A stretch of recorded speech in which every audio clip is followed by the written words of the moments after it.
নামাজের জন্য ডাকে না। শত জিনিস দেখানো যায়, শত জিনিস দেওয়ার জন্য ডাকে, শত জিনিস। সবগুলাকে একসাথে বলি, নামাজের জন্য আল্লাহ ডাকেন না।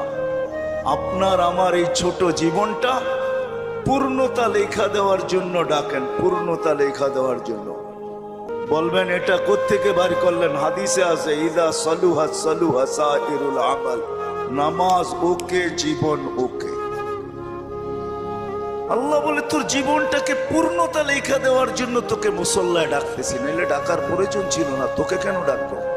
তুই কে? যা হোক, যেটা বুঝাইতেছিলাম, তৃতীয় স্বাধীনতা দিছেন মত আদর্শগত, চতুর্থ স্বাধীনতা দিছেন সোসাইটিগত। সমর্থ থাকলে দুনিয়ার যেই কোথাও বাস করা যায়, কোনো বাধা বিপত্তি নাই।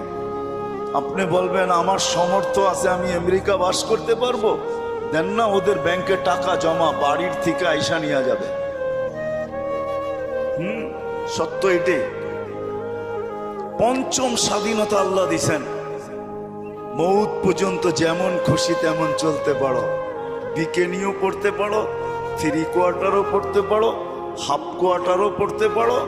আবার যদি সমাজ মাইনা নেয় তো মার পেটের থেকে যেমন আসছে এমনও পড়তে পারো। নাইলে ইন্দোনেশিয়ার একটা প্রদেশের নাম হইতো না উরিয়ান জায়া? আমি নিজে গিয়ে আসছি এখানে। পাপুয়া গিনির অর্ধেক হলো ইন্দোনেশিয়া, ওইখানে রাজধানী হইল জয়াপুরা, ওই প্রদেশের নাম হইল উরিয়ান জায়া।